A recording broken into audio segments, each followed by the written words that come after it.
गौरी आपला हात शिवच्या हाताला टच होणार नाही असा पकडून बंधन सोडवण्याचा प्रयत्न करू लागली. ती एकाच हाताने बंधन सोडू लागली. त्याच्या हाताला आपला स्पर्श झाला तर अजून दुसरा आरोप नको, म्हणून गौरीने त्याला स्पर्श न करता बंधन सोडवण्याचा प्रयत्न केला. गौरीला शिवची नजर आपल्यावर जाणू लागली, पण तिने त्याच्याकडे दुर्लक्ष केले. शिव आपला हात इकडे तिकडे हलू लागला. गौरी पाटील तर किती प्रयत्न करतेस, मी पण बघतो.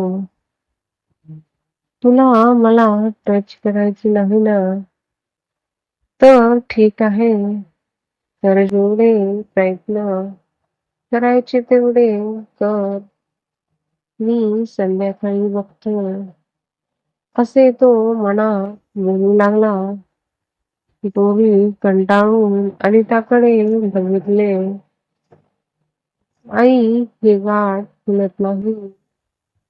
मी दोन्ही हाताने सोडू शकते का? अनिताने हो म्हणून मान हलवली. शिव म्हणाला, मॉम, पण एका हाताने बोललो, हिला पण एका हाताने सोडू दे. अनिता म्हणाल्या, नाही रे शिव, ती खूप नाजूक आहे.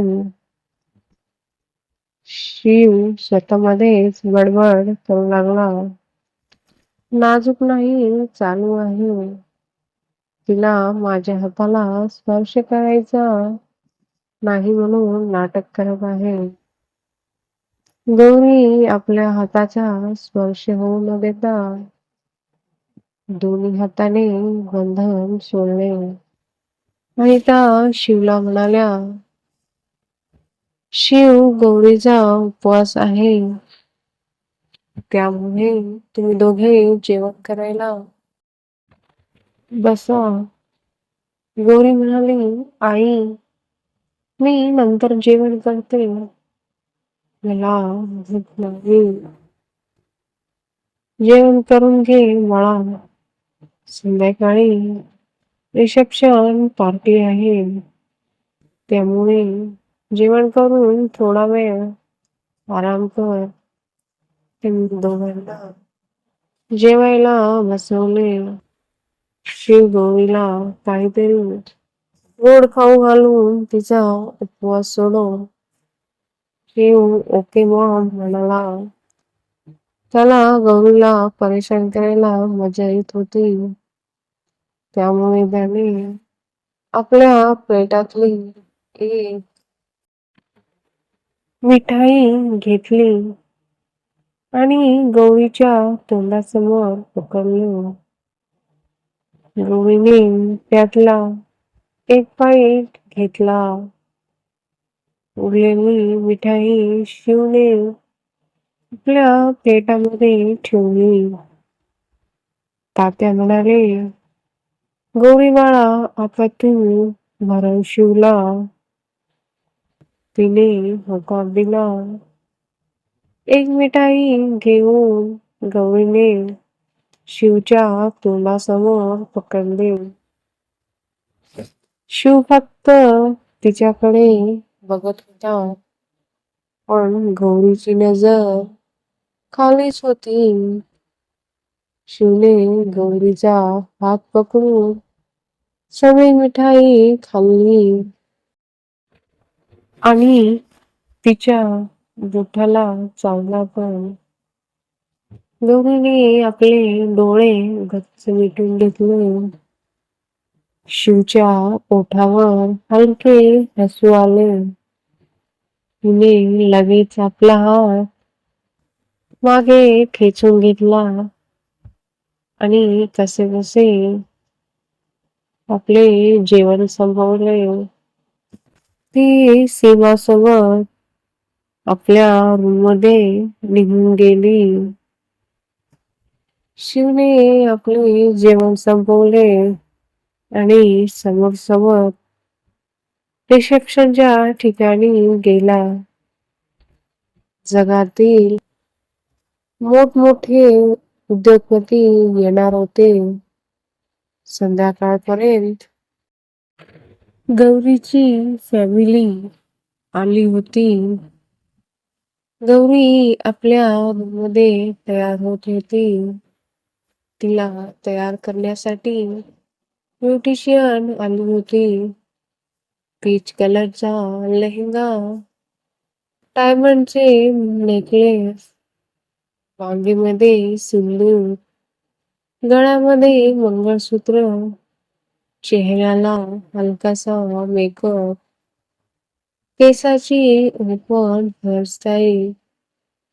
ती खूप सुंदर दिसत होती. गौरी आपल्या घरच्यांना भेटली. तिला खूप खुशी झाली. त्यांना इथे बघून थोड्या वेळाने पार्टी सुरू झाली. सगळे गेस्ट हळूहळू येऊ लागले. सगळेजण पार्टीच्या ठिकाणी जायला निघाले. सगळेजण आपापल्या गाड्यामध्ये जाऊन बसले. शिवच्या गाडीमध्ये शिव आणि गौरी दोघेच होते. सगळ्या गाड्या निघून गेल्या. फक्त शिवची गाडी होती. शिव कोणाला तरी फोनवर बोलू लागला. गौरी येऊन गाडीजवळ थांबली. शिवची नजर गौरीवर गेली. तो फोनवर बोलायचे विसरून गेला. तो एकटा तिच्याकडे बघत होता. गौरीला कोणाची तरी नजर आपल्यावर जाणवू लागली. म्हणून तिने इकडे तिकडे बघितले. समोर शिवला पाहून गौरीने आपली नजर फिरवली. शिव ड्रायव्हिंग सीटवर येऊन बसला. गौरी पण साईडला येऊन बसली. दोघांमध्ये पूर्ण शांतता होती. गौरी खिडकीच्या बाहेर पाहू लागली. शिवची नजर सारखी गौरीवर जात होती. दोघेही रिसेप्शन हॉलमध्ये पोहोचले. तिथे मीडियाही होता. शिवची गाडी बघितली तसे मीडियावाले शिवजवळ आले. शिव गाडीतून उतरला आणि गौरीच्या साईडने गेला. डोर काढून त्याने गौरीला बाहेर येण्यासाठी मदत केली. तिचा हात पकडून तो मीडिया समोर आला. त्यांनी गौरी आणि शिवचे खूप सारे फोटो घेतले. शिवचे बॉडीगार्ड त्यांना सुरक्षित हॉलमध्ये घेऊन गेले. हॉलमध्ये गौरी आणि शिव आल्यावर सगळ्या लाईट्स ऑफ झाल्या. एकच फोकस शिव आणि गौरीवर पडत होता. शिवचा एक हात गौरीच्या हातामध्ये होता, तर दुसरा हात तिच्या कमरेवर. गौरीचे हृदय धडधड करत होते. त्याचा आवाज स्पष्ट शिवलाही ऐकू येत होता. ते दोघे स्टेजवर येऊन थांबले. सगळ्या लाईट्स ऑन झाल्या तशी सगळ्यांची नजर त्या दोघांवर गेली. ते दोघे खूप सुंदर दिसत होते, त्यामुळे सगळ्यांच्या नजरा त्यांच्यावर होत्या. शिवचे काही बिझनेस पार्टनर येऊन त्याला बोलत होते. शिवला आणि गौरीला कॉंग्रॅच्युलेट करून हस्तांदोलन करत होता. प्रत्येक जण येऊन गौरीला आणि शिवला भेटत होते. सगळेजण गौरीची खूप तारीफही करत होते. गौरी खूपच सुंदर एखाद्या परीसारखी दिसत होती, त्यामुळे सगळ्यांची नजर तिच्यावरच होती. शिवच्या बिझनेसमधील एका शत्रूची घाणेरडी नजर गौरीवरच होती. त्याला वाटत होते ती आपली व्हावी, पण तो घाणेरड्यासारखे तिला बघत होता. अक्षय खन्ना यांचा मुलगा रवी खन्ना होता. बघता क्षणी गौरी त्याच्या नजरेमध्ये भरली होती. आजपर्यंत एवढी सुंदर मुलगी त्याने कधी पाहिली नव्हती. शिवची नजर जशी रवीवर गेली, रागाने त्याचे डोळे लाल झाले. कपाळाच्या शिरा ताणल्या गेल्या. हाताची मुठी घट्ट बांधून तो करण्याचा प्रयत्न करत होता. त्याचे पूर्ण शरीर रागाने थरथरत होतं. शिवला रवी खन्नाचा कॅरेक्टर कसा आहे माहित होतं. तो गौरीच्या दिशेने येऊ लागला. गौरीला आपल्यावर कोणाची तरी घाणेरडी नजर जाणवत होती, त्यामुळे ती अनकम्फर्टेबल फील करू लागली. रवी खन्ना जवळ येऊन उभा राहिला. कॉंग्रॅच्युलेशन्स मिस्टर पटवर्धन म्हणून त्याने हात समोर केला. एवढ्या लोकात तमाशा नको म्हणून शिवने हातात हात मिळवला आणि थँक्यू म्हणाला. तो गौरीच्या दिशेने गेला. कॉंग्रॅच्युलेशन्स मिसेस पटवर्धन, त्याने आपला हात समोर केला. शिवच्या रागाच्या सगळ्या लिमिट्स संपल्या होत्या. गौरीला त्याची भीती वाटत होती. ती थोडी शिवच्या जवळ सरकली. शिवला लगेच समजले गौरी अनकम्फर्टेबल फील करत आहे.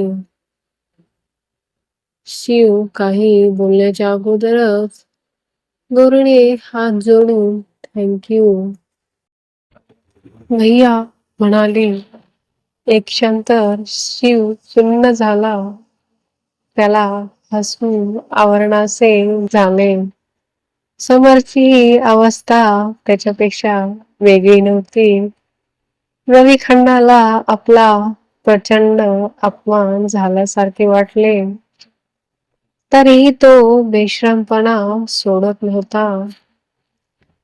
Will you dance with me, असे तो म्हणाला. त्याचे बोलणे ऐकून शिवचा संयम संपला. तो म्हणाला, no, she is my wife. त्याने गौरीच्या कमरेत हात घालून तिला आपल्याकडे ओढले. ती थेट जाऊन त्याच्या छातीवर आदळली. त्या क्षणाला गौरीने आपली नजर वर करून त्याच्याकडे पाहिले, जो तिलाच पाहत होता. शिवने समरला हाताने इशारा केला. समरला शिवचा इशारा समजला. तो रवीला आपल्यासोबत घेऊन आला आणि बार काउंटरवर त्याला बसविले. तिथे रवी एकावर एक पॅक मारत होता.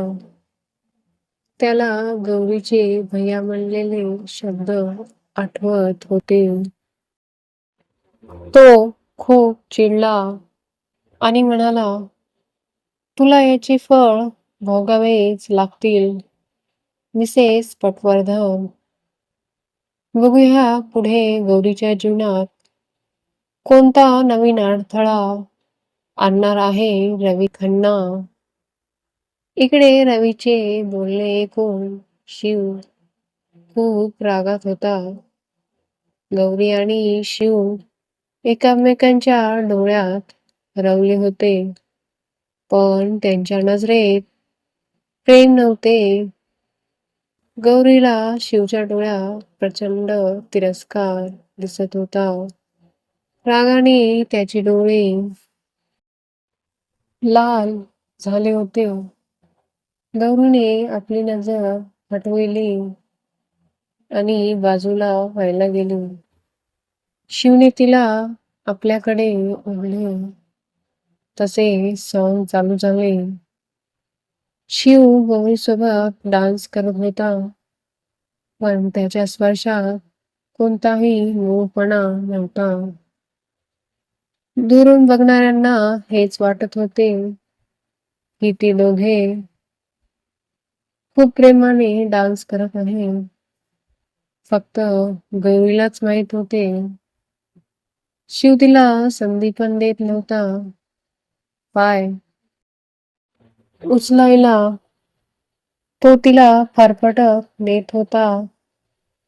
अचानक सॉंग बंद झाले आणि सगळ्यांच्या टाळ्याचा आवाज आला. तसे शिव गौरी बाजूला झाले. हळूहळू सगळे गेस्ट गेले. रात्री 12 वाजता सगळेजण घरी परतले. गौरीची फॅमिली उद्या कोल्हापूरला जाणार होती. शिव आणि गौरीच्या लग्नाची नवीन सुरुवात हे जाणून घेण्यासाठी पहा पुढचा भाग. व्हिडिओ आवडला असेल तर लाईक करा, मित्रांसोबत शेअर करा आणि अशाच हृदयस्पर्शी मराठी कथा पाहण्यासाठी चॅनलला सबस्क्राईब करायला विसरू नका.